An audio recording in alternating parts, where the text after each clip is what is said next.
సంక్షిప్త మహాభారతం 12వ భాగం. కర్ణ పర్వము. జనమేజయుడితో వైశంపాయనుడు, రాజేంద్ర, సంజయుడు ఆ విధంగా ధృతరాష్ట్రునికి ద్రోణుడి మరణవార్త చెప్పి తిరిగి యుద్ధభూమికి వెళ్ళాడు. అక్కడ 2 దినాల యుద్ధం చూసి హస్తినాపురం తిరిగొచ్చాడు. అంతఃపురంలో ఉన్న వృద్ధ భూపతిని చూసి బాధతో దుశ్శాసనుణ్ణి, భీముడు, కర్ణుణ్ణి అర్జునుడు చంపివేశారని చెప్పాడు. ఆ గుడ్డిరాజు ఎంతో దుఃఖిస్తూ కర్ణుని తలుచుకుని అతడి గొప్పతనాన్ని తలుచుకుంటూ ఇక తన కొడుకులను విజయలక్ష్మి వరించే అవకాశం లేదని నిరాశ చేసుకుని మనోధైర్యం కోల్పోయి నీటిలో పడి కానీ, విషము తాగి కానీ, అగ్నిలో దూకి కానీ ప్రాణాలు తీసుకోవడమే తనకు మార్గమని అన్నాడు. సంజయుడు అతన్ని ఓదార్చి జరిగిన యుద్ధం గురించి చెప్పటం ప్రారంభించాడు. కర్ణునికి సర్వసేనాధిపత్యం. ద్రోణుడి తర్వాత సర్వసేనాధిపత్యం తగినవాడు కర్ణుడే అని దుర్యోధనుడు కర్ణుడిని సర్వసేనాధిపతిగా అభిషేకించి యుద్ధారంగానికి పంపాడు. యుద్ధంలో తనకు జయం సంపాదించి పెట్టమని ప్రార్థించాడు. మర్నాడు యథాప్రకారంగా యుద్ధము ప్రారంభమైంది. కర్ణుడు సైన్యాలను మకర వ్యూహంగా అమర్చాడు. కృతవర్మ, కృప, శకుని, ఉలూక, అశ్వత్థామ తదితర వీరులను తగిన చోట్ల నియమించాడు. తాను తొండభాగంలో ప్రచండమూర్తి అయి నిలబడ్డాడు. అర్జునుడు పాండవ సైన్యాలను అర్ధచంద్ర వ్యూహంగా నిలిపాడు. రణభేరీలు మ్రోగుతున్నాయి, ఏనుగులు ఘీంకారం చేస్తున్నాయి, గుర్రాలు సకిలిస్తున్నాయి, వీర భటులు కేకలు వేస్తున్నారు. 2 పక్షముల వాళ్ళు సంకుల సమరం చేస్తున్నారు. ఆ సమయంలో భీముడు ఏనుగుల గుంపుతో పోరుతూ ఉలూతపతి అయిన క్షేమదూర్తిని చంపివేసి అశ్వత్థామం మీదికి వెళ్ళాడు. ఇద్దరూ సమబలాలు చూపించుకుంటూ ఘోరంగా యుద్ధం చేస్తూ పరస్పరం వేసుకున్న బాణములకు ఇద్దరు మూర్ఛపోయారు. అర్జునుడి కొడుకైన శృతకీర్తితో శల్యుడు యుద్ధము చేసి వాడిని ఓడించి సింహము మృగముల మీదకు ఉరికి చంపే విధముగా శత్రువులను చీల్చి చెండాడుతూ నొవ్వజేశాడు. ఇంకొక చోట సూర్యుని కొడుకైన కర్ణుడు మధ్యంతిన మార్తాడుడ వలె వెలుగుతూ నిశితమైన బాణాలనే కిరణాలను ప్రసరింపచేస్తూ పాండవ బలాలను బాధిస్తూ ఉంటే నకులుడు అతడిని ఎదుర్కొని వీరాలాపాడుతూ యుద్ధము తీవ్రంగా చేశాడు. కర్ణుడు చివరికి వాడిని విరదుణ్ణి చేసి తల్లికిచ్చిన మాట జ్ఞాపకం చేసుకొని వాడిని చంపకుండా చివాట్లు పెట్టి వదిలేశాడు. దాంతో నకులుడు సిగ్గుపడి పారిపోయాడు. ఆ రోజున దుశ్శాసనుడు సహదేవుడి చేతిలో ఓడిపోయాడు. దృష్టద్యుమ్నుడు కృపాచార్యులతో యుద్ధం చేసి పారిపోయాడు. ధర్మరాజుతో యుద్ధం చేసి దుర్యోధనుడు పారిపోయాడు. అర్జునుడు త్రిగర్త సంసప్తక సైన్యాలతో ఘోర యుద్ధం చేసి అనేకులను నేలపాలు చేశాడు. ఇంతలో సూర్యాస్తమయం అవటం వలన ఆ రోజు యుద్ధం ముగిసిపోయింది. ఇరు పక్షాల వారు తమ గుడారాలకు చేరుకున్నారు. శల్యుని హితవు. 2వ రోజున ఇరు పక్షాల వాళ్ళు పోరుకు సిద్ధమైనారు. కర్ణుడు దుర్యోధనుడితో తనకంటే అన్ని విధములా తక్కువ వాడైన అర్జునుడు శ్రీకృష్ణుడి సారథ్యం వలన మిగిలిపోతున్నాడని, తనకు గుర్రాల తత్వం బాగా తెలిసి ఉన్న శల్యుడిని సారథిగా నియమిస్తే అన్ని విధాలా బాగుంటుందని చెప్పాడు. అప్పుడు దుర్యోధనుడు శల్యుడి దగ్గరికి వెళ్ళి ఎంతో వినయంతో అతడిని కర్ణుడికి సారథ్యం వహించి తన్ను యుద్ధంలో గెలిపించమని ప్రార్థించాడు. దానికతను నీచమైన సూతకులంలో పుట్టిన వాడికి భూపతులు సేవకా వృత్తిని చేయటం ఎక్కడైనా ఉందా అని కోపంతో అన్నాడు. సుయోధనుడు ఆ మద్రపతిని సారథ్య విషయంలోనూ హృదయ వేదిత్వంలోనూ గోపాలకృష్ణుడి కంటే నువ్వు గొప్పవాడివని పొగిడి పూర్వము త్రిపురారుల మీదికి శివుడు యుద్ధమునికి వెళ్ళినప్పుడు బ్రహ్మదేవుడు సారథ్యం చేసిన విధముగా అర్జునుడి మీదికి వచ్చే కర్ణుడికి సారథ్యం వహించటం ఎంతైనా నాకు మంచిదని ప్రార్థించాడు. కురుపతి కోరిక తీర్చటం మేలనుకున్న శల్యుడు వినటానికి కష్టంగా ఉన్నప్పటికీ మేలు జరిగే పనులు చెప్తూ ఉంటాను. దానికి నువ్వు కానీ కర్ణుడు కానీ కోపగించుకొనకూడదు. అందుకు మీ ఇద్దరికి అంగీకారం అయితే అలానే చేద్దాం అని చెప్పి దుర్యోధనుడిని సంతోషపెట్టాడు. అప్పుడు దుర్యోధనుడు శల్య కర్ణుడిని ఇద్దరిని పొగిడి విజయుడిని జయించటానికి పూనుకోమని ఆ ఇద్దరిని నియమించాడు. అప్పుడు కర్ణుడు మహనీయమైన రథాన్ని తెప్పించి దానికి తగిన పూజా విధానాలు చేసి దానికి ప్రదక్షిణ నమస్కారాలు చేసి సవినయముగా శల్యుడిని రథమెక్కించి తాను రథాన్నెక్కి 2వ సూర్యుడిలా ఉన్నాడు. అప్పుడు భేరీల మ్రోతలో ఎంతో ఉత్సాహంగా తోటి రాజులతో పాటు కర్ణుడు యుద్ధభూమికి బయలుదేరాడు. శల్యుడు అతడి ఉత్సాహం చూసి పాండవులకు ఇచ్చిన మాట ప్రకారం అతడి ఉత్సాహాన్ని పాడు చెయ్యాలనుకుని, కర్ణ, నువ్వు వీరోత్తముడైన అర్జునుణ్ణి ఎదిరించాలి అనుకోవటం లేడి సింహంతోనూ, కుందేలు ఏనుగుతోనూ, నక్క పెద్ద పులితోనూ, పాము గరుడుడితోనూ పోరేటట్లు ఉంది. కాండవ మేర్చి క్రీడ కిరాతకుడైన పినాకిని ఓర్చి మత్స్యపతి పశువులను కట్టుకున్న కురువీరుల్ని పరాభవించి గోవుల్ని మరల్చుకొని పోయిన పార్థుడెక్కడా, నువ్వెక్కడా? మీ ఇద్దరికీ నక్కకు నాగలోకానికి ఉన్నంత తేడా ఉంది. నువ్వు ఆ మహావీరుణ్ణి ఒంటరిగా ఎదిరించటం అగ్గిలో దూకే మిడతలా ఉంటుంది. నా మాట విను. నేను దుర్యోధనుడి హితవు కోరి చెప్తున్నాను. నువ్వా జగదేక వీరుడైన పార్థుడితో ఎక్కటి కయ్యానికి పూనుకోవద్దు. నీకు తగ్గ వీరులను చూసుకుని యుద్ధం చెయ్యి. కయ్యానికి బియ్యానికి సమవుజ్జి ఉండాలి. దీనికి నీకొక దృష్టాంతం చెప్తా విను. పూర్వం ఒక కాకి ఎంగిలి తిని కొవ్వి తన్ను ఎదిరించే వాళ్ళు ఇంకెవ్వరూ లేరనుకొని హంసతో పందెం వేసుకుని సముద్రం మీద ఎగురుతూ వెళ్ళి భంగపడింది. నువ్వు కూడా ఆ విధంగానే కురుకుమారుల ఎంగిలి తిని దుర్మదంతో పార్థుడనే మరాళాన్ని ఎదిరించాలని చూస్తున్నావు. నా మాట నిజం అన్నాడు. ఈ విధంగా శల్యుడు అర్జునుణ్ణి పొగుడుతూ కర్ణుణ్ణి తెగుడుతూ కఠినంగా మాటలాడినందులకు కర్ణుడికి కోపం వచ్చి, ఒరేయ్, నువ్వు గుణహీనుడవు, అతి కుటిల స్వభావుడివి, క్షత్రియులలో అధముడివి, మిత్రవంచకుడివి. నేను నిన్ను అర్జునుడికి నాకు గల తేడాలు చెప్పమని అడగలేదు. ఎందుకు వాడిని భట్రాజులా పొగుడుతావు? నీ పిరికి మాటలకు నేను బెదిరిపోతానని అనుకుంటున్నావా? అర్జునుడి బలము, కృష్ణుడి పెంపు నాకు పూర్తిగా తెలుసు. వాళ్లకు నేనేమాత్రం కూడా భయపడను. నా ప్రాణములు పోతాయనే భయము నాకు లేదు. పుట్టినవాడు గిట్టక మానడు. కీర్తి ప్రతిష్టలే శాశ్వతంగా ఉంటాయి. ప్రాణంతో కూడా వచ్చేది చేసుకున్న ధర్మం ఒక్కటే. నేను భయపడేది గురుశాపానికి, విప్రశాపానికి మాత్రమే. నేను బ్రాహ్మణ్ణి అని అబద్ధం చెప్పి పరశురాముడి దగ్గర బ్రహ్మాస్త్రం సంపాదించాను. దానికి ఆయన నాకు ఆ అస్త్రం సమయానికి ఉపయోగపడకుండా శాపమిచ్చి అది మరణకాలంలో మాత్రమే అన్నారు. ఒక విప్రుడి హోమధేను వత్సమును తెలియక చంపినందుకు ఆ బ్రాహ్మణుడు కోపంతో యుద్ధంలో నా రథము భూమిలోనికి దిగిపోతుందని శపించాడు. అందుచేత శల్య, నేను ఆ 2 పాసాలకే భయపడుతూ ఉంటాను. కానీ 1000 మంది అర్జునులు వచ్చినా 1000 మంది కృష్ణులు వచ్చినా లెక్క చెయ్యను. నువ్వు వట్టి మాటలతో నన్ను బెదిరించడానికి ప్రయత్నించకు. నా యుద్ధాన్ని, నా బీరాన్ని, నా బలాన్ని చూచిన తర్వాత నీ ఇష్టం వచ్చినట్లు వాగు. నా మేలు కోరేవాడిలా కష్టాత్ముడవైన నువ్వు నన్ను నికృష్టపు కాకిగాను అర్జునుడిని ఉత్కృష్టమైన హంసగాను చేసి దృష్టాంతం చూపుతున్నావు. ఇది స్నేహితుడు చెప్పవలసిన మాట. నువ్వు సారథిగా ఉండటానికి పూనుకున్నప్పుడు అన్న మాట ప్రకారం నువ్వు బ్రతికిపోయావు. లేకపోయినట్లయితే నీ అంతు చూచి ఉండేవాడిని. నీ మాటలు కట్టిపెట్టి రథాన్ని పోనీయి అన్నాడు. అప్పుడు శల్యుడు కర్ణుడి మనసు తన పథకం ప్రకారం కలిగిపోయిందని నిశ్చయించుకొని తాను ధర్మరాజుకిచ్చిన మాట నెరవేరిందని సంతోషపడ్డాడు. దుర్యోధనుడు వాళ్ళిద్దరి వాగ్వాదాలను ఆపు చేయించి రణభూమికి వారితో చేరుకున్నాడు. యుధిష్ఠిర పలాయనం. అప్పుడు దుర్యోధనుడు తన యోధులను చూసి, మనం మాధవుడితోటి పాండవులను గెలిచినట్లయితే రాజ్యభోగాలు అనుభవించవచ్చును, వాళ్ల చేతిలో కూలినట్లయితే వీర స్వర్గభోగాలు అనుభవించవచ్చును అని చెప్పి అందరినీ ప్రోత్సహించాడు. అశ్వత్థామ గురుద్రోహి అయిన దృష్టద్యుమ్ని చంపిగాని నిద్రపోనన్నాడు. అర్జునుడు సంసప్తక వీరులతో ఒకచోట పోరాడుతూ ఉన్నాడు. వేరొక చోట భీముడు కర్ణుని కొడుకులైన సత్యసేన, సుషేణులతో పోరాడుతూ ఉన్నాడు. వాళ్లను అక్కడ నుంచి అడ్డగించి కౌరవ సైన్యంతో ఉన్న ఏనుగులను తన గదతో రూపుమాపాడు.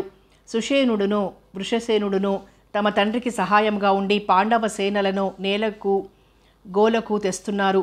కురు, కర్ణుడు, భీమ, దృష్టద్యుమ్న, సాత్యకి ప్రభృతులను నిశిత అస్త్రాలతో నొప్పించి విరదుల్ని చేశాడు. తర్వాత ధర్మరాజు మీదకి వచ్చి అతని సారథిని కూల్చాడు. అప్పుడు ధర్మరాజు రథము తానే తోలుకొని పోతూ ఉంటే కర్ణుడు నవ్వుతూ అతడిని వెంటి క్షత్రియ ధర్మము తెలిసి ఉండి కూడా పారిపోతున్నావు. నీ దగ్గర బ్రాహ్మణ ధర్మం కనిపిస్తోంది. వేదాలు చదువుకుంటూ యాగాలు చేసుకుంటూ కాలం గడుపుకోక యుద్ధం నీకెందుకు? అక్కడ కృష్ణార్జునులున్నారు, వాళ్ళ దగ్గరికి పో, నీ ప్రాణానికి భయం ఉండదు అని నిందిస్తూ తన తల్లికిచ్చిన మాట ప్రకారం అవకాశం చిక్కినా చంపకుండా వదిలేశాడు. అన్నగారికి జరిగిన అవమానమంతా భీముడు కండ్లారా చూశాడు. దాంతో క్రోధ పరవశుడైపోయి కర్ణుడిని ఎదిరించినాడు. వాడిని మూర్ఛపోయేటట్లు చేసి అంతటితో ఊరుకొనక తన చంద్రహాసం తీసి కర్ణుడి నాలుక కోయటానికి సిద్ధపడ్డాడు. శల్యుడు భీముడిని వారించి రథాన్ని మరలించుకొని పోయాడు. కర్ణుడు మూర్ఛపోవటం చూసి దుర్యోధనుడు భీముడి మీదకు శృతవర్మాది 6 తమ్ముళ్లను పంపించినాడు. భీముడు వాళ్ళనందరినీ యమపురికి పంపించి వేశాడు. ఇంతలో కర్ణుడు తేరుకొని మళ్ళీ భీముడి మీదికి యుద్ధానికి పూనుకున్నాడు. అక్కడ సూర్యుడు మంచును మాయం చేసే విధముగా అర్జునుడు సంక్షప్తకులను అణచి అశ్వత్థామ మీద తలపడ్డాడు. అశ్వత్థామ నరుడితో కొంత తడువు పోరాడి కర్ణుడితో యుద్ధం చేస్తూ ఉన్న దృష్టద్యుమ్నుడిని చూచి తన తండ్రిని చంపినందుకు నిష్ఠూరాలు పలికాడు. దృష్టద్యుమ్నుడును ప్రతివచనాలు పలికి అతడి విల్లు విరగగొట్టాడు. దానితో అశ్వత్థామ మరీ కోపించి ఇంకొక బాణం తీసుకుని దృష్టద్యుమ్నుడిని, సూతుడిని, గుర్రాలను చంపివేశాడు. రథాన్ని, జెండాని నేలపాలు చేశాడు. డాలు చేతిలో పట్టుకుని లేడి మీది కురికే సింహం మాదిరిగా అతని ప్రాణాలు తీయబోయాడు. కృష్ణుడు అది గమనించి అర్జునుడి చెవిలో వేశాడు. వెంటనే అర్జునుడు అక్కడికొచ్చి దృష్టద్యుమ్నుడిని కాపాడాడు. కర్ణుడు ఉత్తేజంతో పోరాడుతూ అనేకులను పొట్టన పెట్టుకున్నాడు. పాండవ యోధాగ్రేసురులైన భీమ, సాత్యకి, దృష్టద్యుమ్నాదులను ఓడించాడు. ధర్మరాజు మీద నిశితాస్త్రాలు వేసి బాధించాడు. ధర్మరాజు చేసేది లేక సహదేవుడి రథమెక్కి పారిపోయాడు. అంతలో దుర్యోధనుడు భీముడి చిక్కుకున్నాడని కర్ణుడు రారాజును కాపాడటానికి వెళ్ళాడు. అర్జున ప్రతిన యుధిష్ఠిర పలాయనం విన్న ధృతరాష్ట్రుడు కర్ణుడట్లతన్ని చంపకుండా విడిచిపెట్టినందులకు ఎంతో బాధపడి తర్వాత జరిగిన విషయాలు చెప్పమని సంజయుడిని అడిగాడు. సంజయుడు చెప్పటం ప్రారంభించాడు. యుద్ధంలోంచి పారిపోయి వచ్చిన ధర్మరాజు తన శిబిరంలో సజ్జపై మేనువాల్చాడు. దుర్జయుడైన కర్ణుడి బహువీర్య శౌర్యాది గుణాలు తలుచుకుంటూ అతని వలన కలిగిన పరాభవానికి ఎంతో బాధపడ్డాడు. అక్కడ కర్ణుడు భార్గవాస్త్రాన్ని ప్రయోగించి పాండవ సేనలను రూపుమాపుతూ ఉంటే అతని దుస్సహ తేజోమూర్తి అర్జునుడు చూసి అప్పుడు అతనితో తలపడినట్లయితే ఆలస్యమవుతుందని భయపడి కృష్ణుడితో పాటు ధర్మరాజును చూడటానికి వెళ్ళాడు. కర్ణుడిని చంపకుండా వచ్చిన అర్జునుడిని ధర్మరాజు చూసి కోప్పడ్డాడు. నాడీ గాంధీవాన్ని ఎవరికైనా ఇచ్చివేయమన్నాడు. చేతకాని వాడి చేతిలో నిరుపయోగంగా మహారథులు ఉంచుకోకూడదన్నాడు. పూర్వం ఎప్పుడో అర్జునుడు ఒకసారి తనను నిందించిన వాళ్లను చంపుతానని ప్రతిజ్ఞ చేసి ఉన్నాడు. ఆ ప్రతిజ్ఞ వలన అర్జునుడు అనాలోచితముగా తన ఎరలో ఉన్న కత్తిని అన్నమీదికి దూశాడు. శ్రీకృష్ణ పరమాత్మ అతన్ని ఆపు చేసి పెద్దవాళ్ళని తిడితే చంపినట్లే లెక్కకొస్తుందని ధర్మరాజు తిట్టి నీ శపథం నెరవేర్చుకోమని సలహా ఇచ్చాడు.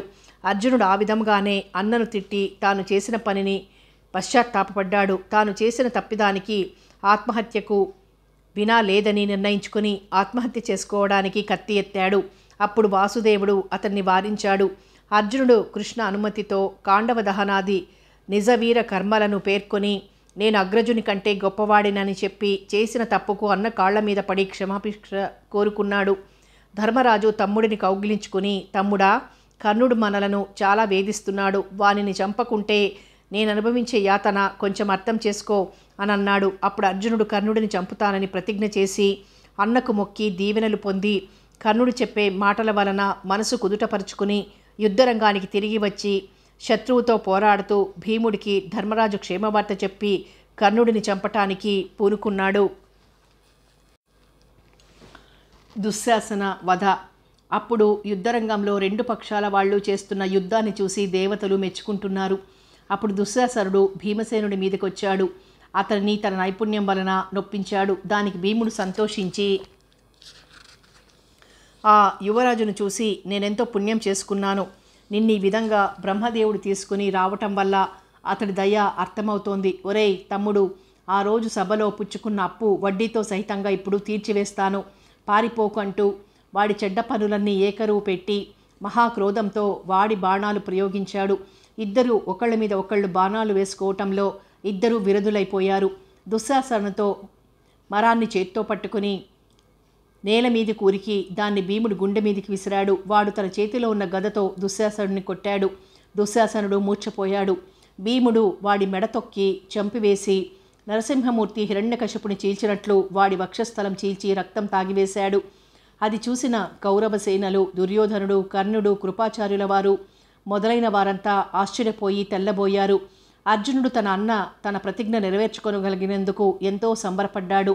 అప్పుడు భీముడు సింహగర్జన చేస్తూ కౌరవులంతా వినే విధంగా, నేను చేసిన ప్రతిజ్ఞలలో ఒకటి నెరవేరిపోయింది, ఇంకొకటి మిగిలి ఉంది. ఇక రెండవది పాపాత్ముడైన సుయోధనుణ్ణి చంపి తలదన్నటమే. దాన్ని నెరవేర్చుకుని వెళ్తాను అని అరిచాడు. అప్పుడు అతని మీద అనేకులు కురుకుమారులు ఒకటై నిశితమైన బాణాలు వెయ్యబోయారు. అర్జునుడు వాళ్లను చూచి వాళ్ల తలలన్నీ గాలిలోనికి ఎగరగొట్టవేశాడు. కౌరవ సేనలు భయపడి కర్ణుడి చాటుకుపోయాయి. యువరాజు చావటం చూసి వెరగుపడి చేష్టలు తక్కి ఉన్న కర్ణుణ్ణి శల్యుడు ప్రోత్సాహపరిచి సమరోన్ముఖుణ్ణి చేశాడు. భీముడు చేసిన పనికి కర్ణుడి కొడుకైన వృషసేనుడు కోప్పడి భీముడి మీదికి రాబోయాడు. ఇంతలో అతన్ని దృష్టద్యుమ్న, ద్రౌదేయులు అందరూ వచ్చి ఎదుర్కొన్నారు. వృషసేనుడికి తోడుగా కృప, అశ్వత్థామ, దుర్యోధన, శకునులొచ్చారు. వాళ్ళంతా చేసే యుద్ధం చాలా భయంకరంగా ఉంది. వృషసేనుడు తనకు ఓపిక ఉన్నంత వరకు పోరుతూనే ఉన్నాడు. ఇంతలో అర్జునుడు వాడి తల నేల మీద పడవేశాడు. కర్ణుడు తన కొడుకు చావు కండ్లారా చూసి రోష, శోక ఆవేశాలు పొందాడు. దానితో అర్జునుడిని ఎదుర్కొన్నాడు. సమయం కాని సమయంలో వాళ్ళిద్దరూ ఘోర యుద్ధం చేస్తూ ఉంటే ఆకాశంలో ఉండి చూస్తూ ఉన్న దేవగణాలు ఆశ్చర్యపోతూ జయాపజయాల గురించి మాట్లాడుకుంటున్నారు. నరనారాయణ అంశలతో పుట్టిన కృష్ణార్జునులకి విజయం కలగాలని దీవించారు. సూతపుత్రుడికి వీరస్వర్గం ప్రాప్తించాలని ఆశీర్వదించారు. వీరాగ్రేసరులైన కర్ణ అర్జునులు ఒకళ్ళ మీద ఒకళ్ళు దివ్యాస్త్రాలు వేసుకుంటూ భయంకరంగా యుద్ధం చేస్తూ యుద్ధభూమిలో చెలరేగుతుంటే రెండు పక్షాలలో ఉన్న క్షత్రియ వీరుల సైన్యాలు ఆశ్చర్యంతో చూస్తున్నారు. కర్ణుడు దీర్ఘ క్రోధంతో కృష్ణార్జునుల మీద నిశిత బాణాలు వేసి నొప్పిస్తూ ఉంటే కృష్ణుడు సమయోచితములైన మాటలు అంటూ అర్జునుడిని పురిగొల్పాడు. అప్పుడు అర్జునుడు కర్ణుడి మీద బ్రహ్మాస్త్రం ప్రయోగించి అర్జునుడు బలిమి పెంచి అతడి శరీరం మీద వాడి బాణాలు గుచ్చాడు. వాళ్ళిద్దరూ ఎక్కువ శ్రమపడి ఉన్నప్పటికీ, రక్తాలు కారుతూ పూచిన బూరువుల వలె ఉన్నప్పటికీ దేవతలు పొగిడే విధంగా పోరాడుతూనే ఉన్నారు. కర్ణుడు అర్జునుడిని ప్రాణాలు తీయాలని బంగారపు ఓరలోంచి తాను రోజు పూజిస్తున్న అశ్వసేన అనే పేరుగల నాగాస్త్రాన్ని తీసి బాణంలో సంధించి అర్జునుని కంఠానికి గురి చూసి ప్రయోగించాడు. అప్పుడది భయంకరమైన విషాగ్ని జ్వాలలు కక్కుకుంటూ వస్తోంది. దానిని చూసి కృష్ణ పరమాత్మ రథమును 5 అంగుళములు భూమిలోనికి దిగిపోయేటట్టుగా అదిమాడు.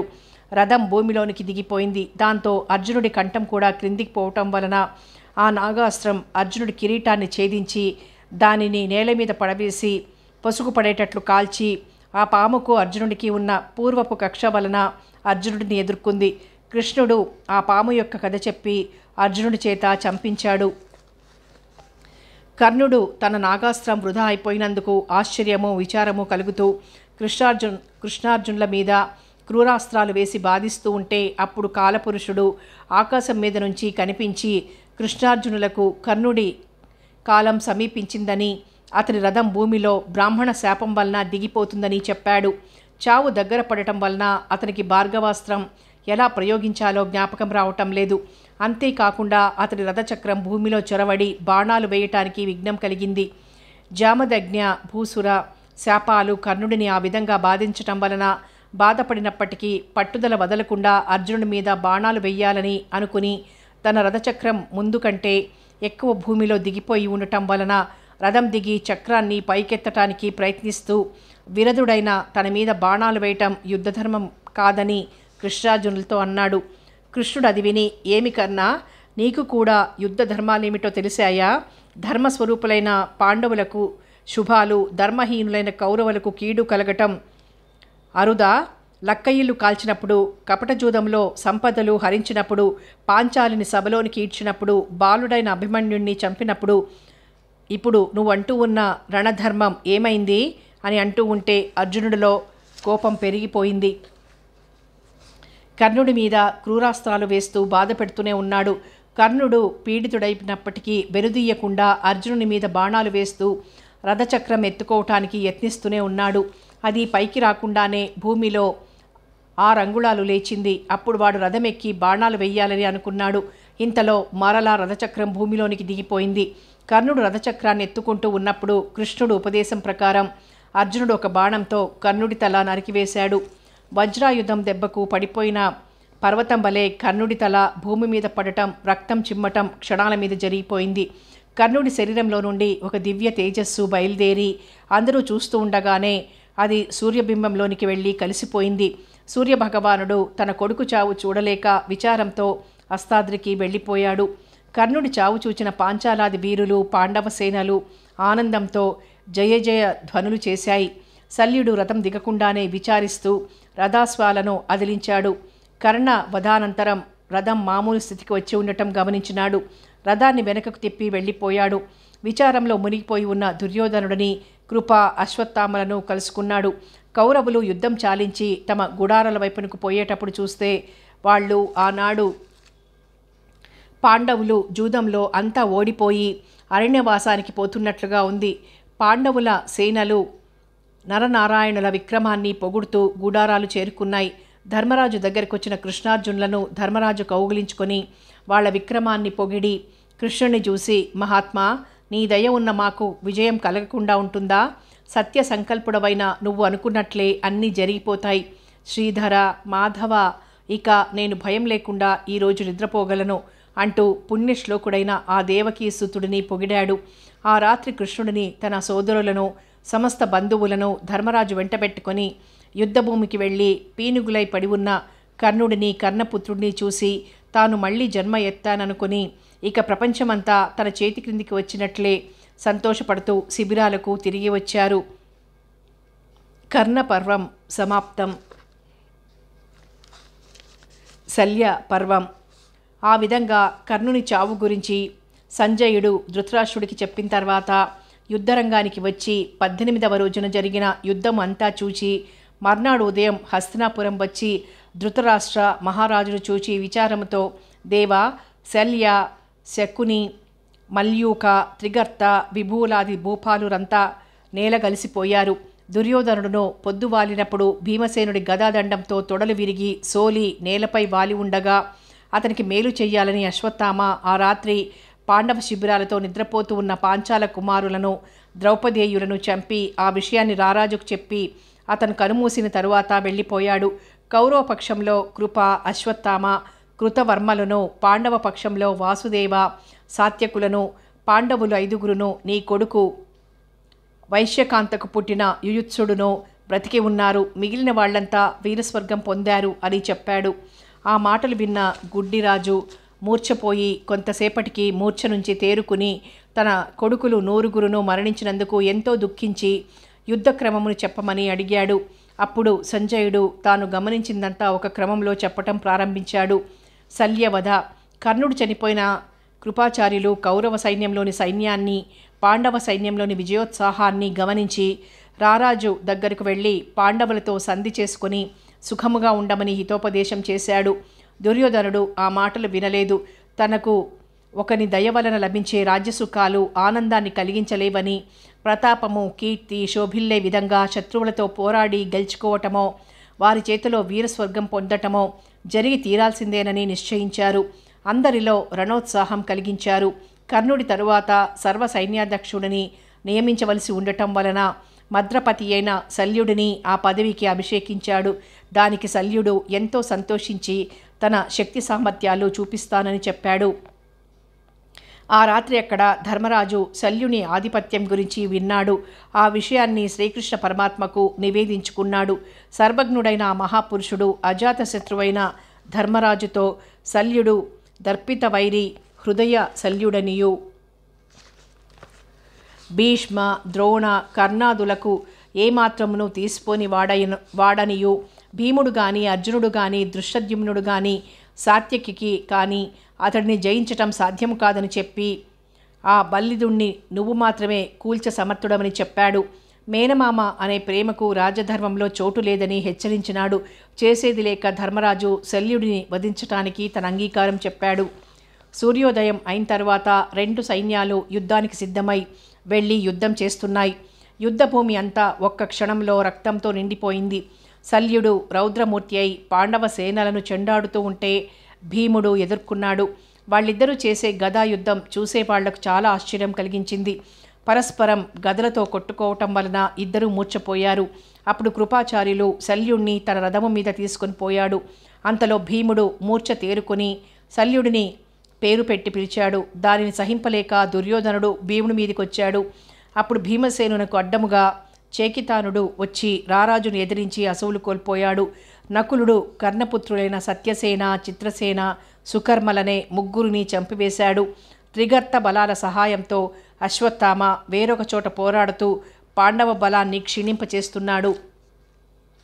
శల్యుడు విజృంభించాడు. పాండవ సేనలో హాహాకారాలు బయలుదేరాయి. వాళ్లంతా శల్యుని ధాటికి తట్టుకోలేక పారిపోతున్నారు. ధర్మరాజు వాళ్లను పారిపోకుండా చూచి ధైర్యం చెప్పి పురికొల్పి తాను మేనమామ అయిన శల్యుని మీదికి దూకాడు. వాళ్ళిద్దరూ యుద్ధం చేస్తూ ఉంటే రెండు సింహాలు పోట్లాడుకుంటూ ఉన్న విధముగా ఉంది. పరస్పరం బాణాలు వేసుకోవటంలో ఇద్దరూ విరోధులైపోయినప్పటికీ అలసిపోయినప్పటికీ పట్టుదల వదలకుండా పోరాడుతూనే ఉన్నారు. శల్యుని యొక్క ప్రతాప శౌర్యాలు అనివార్యమని ధర్మరాజు అనుకుని కృష్ణుడు చెప్పిన మాటలు జ్ఞాపకం చేసుకుని తనకు శివుడిచ్చిన శక్తిని అతని మీద ప్రయోగించాడు.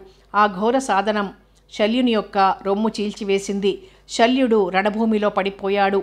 అప్పుడు అతని చుట్టాలందరూ ఒక్కటై నిప్పులో ఉరికే మిడతల వలె ధర్మరాజును ఎదుర్కొని ప్రాణాలు కోల్పోయారు. పాండవ సైనికులు ధర్మరాజు యొక్క పరాక్రమాన్ని అనేక విధాలుగా పొగిడారు. కౌరవ సైన్యాలలో దీనత్వం కనిపించింది. దుర్యోధనుని పలాయనం. శల్యుడు చనిపోయినప్పటికీ దుర్యోధనుడు భయపడక ధైర్యం వహించి పారిపోతున్న తన సేనలకు ధైర్యం చెప్పి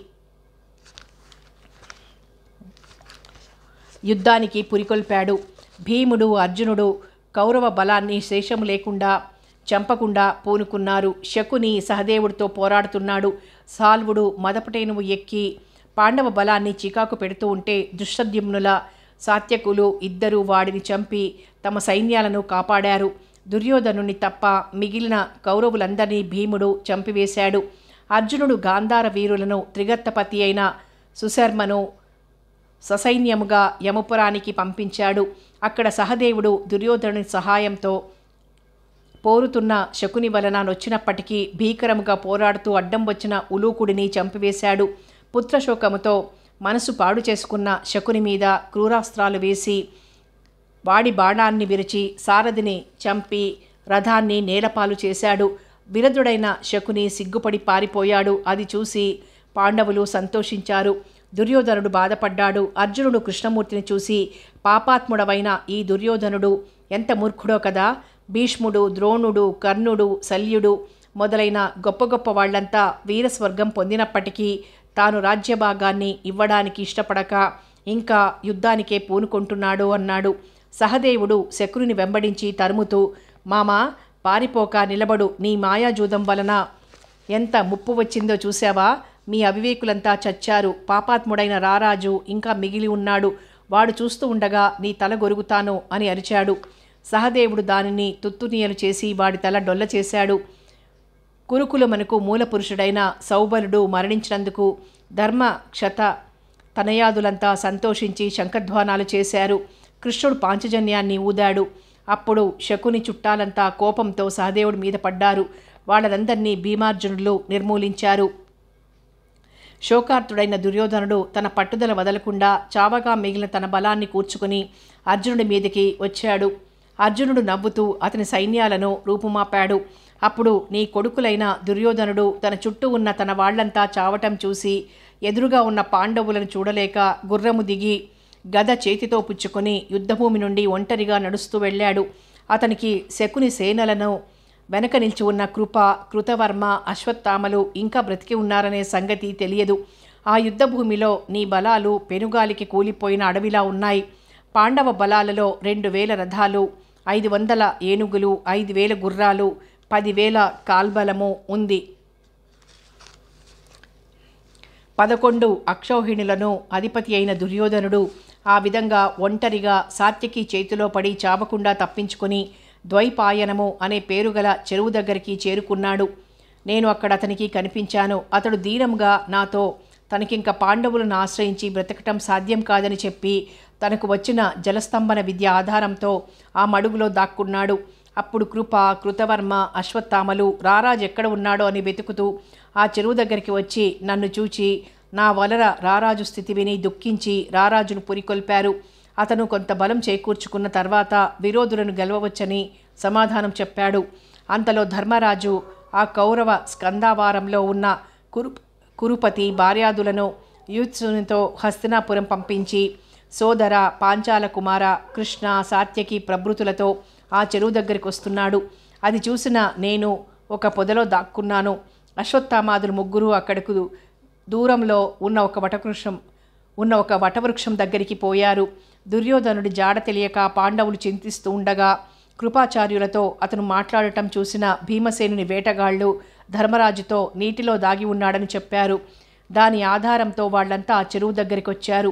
నీటిలో ఉన్న దుర్యోధనుడిని ఉద్దేశించి ధర్మరాజు, సుయోధన, నీ వంటి శత్రువులకు భయపడి నీటిలో జొరపడటం తగిన పనియేనా? కొడుకులు, తమ్ముళ్ళు, మిత్రులైన రాజులు, బంధువులు నీ కొరకు యుద్ధం చేసి ప్రాణాలు కోల్పోయారు. నువ్వు కూడా వారి మాదిరిగా పోరాడి వీరస్వర్గం పొందు, లేదా గెలిచి భూమినంతా పరిపాలించు.